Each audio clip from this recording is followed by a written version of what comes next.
Le Canada revient à la charge. Nous avons identifié une autre région de l'économie mondiale avec laquelle nous avons besoin de conclure un accord de libre-échange.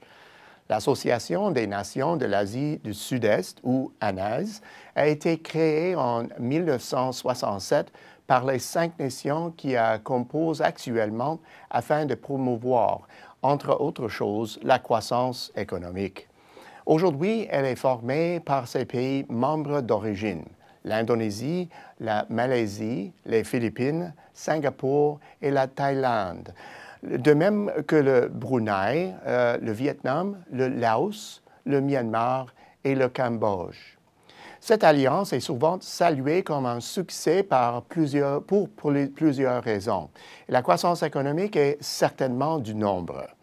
Grâce à sa situation géographique, cette association est promise, semble-t-il, à un brillant avenir.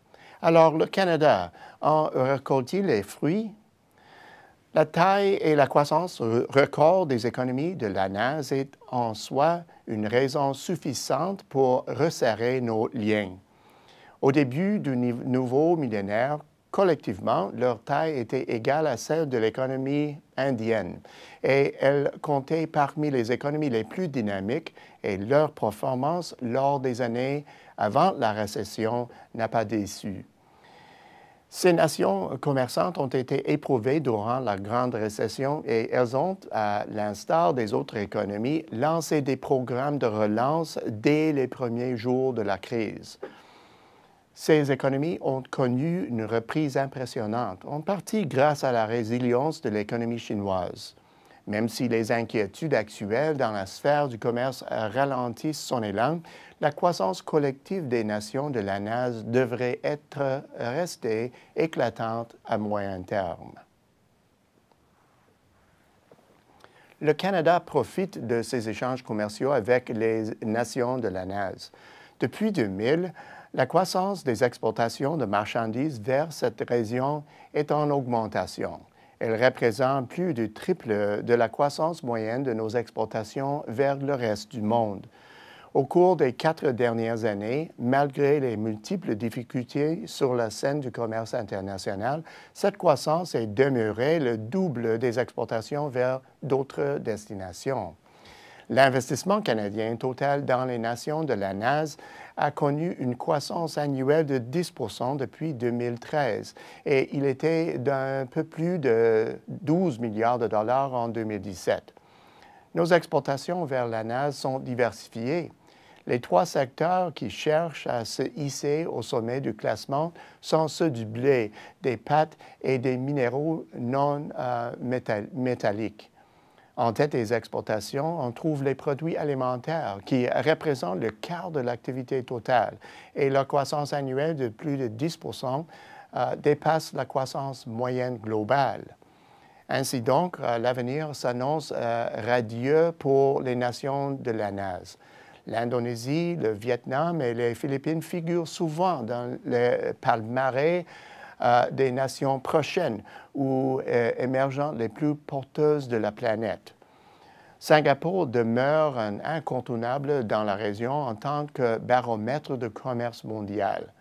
Par ailleurs, le Myanmar, le Cambodge et le Laos recèlent un immense potentiel de croissance rapide. Les résultats du Canada sont inégaux selon les pays. La croissance des exportations est particulièrement robuste dans les 4 économies à la croissance rapide, soit le Vietnam, les Philippines, le Cambodge et le Myanmar. Leur croissance moyenne est de loin supérieure à celle du peloton et collectivement, leur croissance annuelle dépasse 15 % depuis 4 ans et 9 % depuis 2000.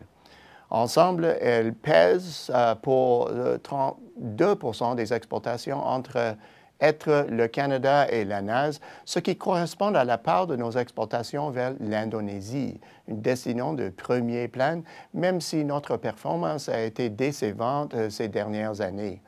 De la même façon, la croissance récente de nos exportations vers Singapour, la Thaïlande et la Malaisie a été moins vigoureuse. Les activités d'investissement se concentrent en Indonésie, aux Philippines et à Singapour, qui ensemble représentent 88 des avoirs canadiens dans la NAS. La croissance récente est vive dans ces deux dernières nations, mais elle s'est stabilisée en Indonésie. Malgré le début d'un ralentissement et la performance irrégulière du Canada, cette région offre des perspectives toujours positives. Le potentiel de production des nations de la NAS nous permet de croire que la croissance se maintiendra bien au-dessus de la moyenne des marchés développés pendant encore des années. Enveloppés par les puissances régionales émergentes que sont la Chine et l'Inde, les économies de la NAS assisteront sans doute à une hausse de la demande régionale envers leurs ressources, leur production manufacturière et leur abondante main-d'œuvre. Si le Canada continue d'accroître ses exportations et ses investissements sur ce marché à la cadence actuelle, nos activités commerciales avec la NAS pourraient représenter une importante part de nos exportations, ce qui la propulserait dans notre top 5. Au bout du compte, vos plans de diversification commerciale devraient tenir compte des économies dynamiques de la NAS. Alors que d'importants marchés régionaux doivent composer avec des contraintes de capacité, les nations de la NAS sont de plus en plus appelées à combler le manque à gagner, ce qui stimulera la demande envers les biens et les services canadiens.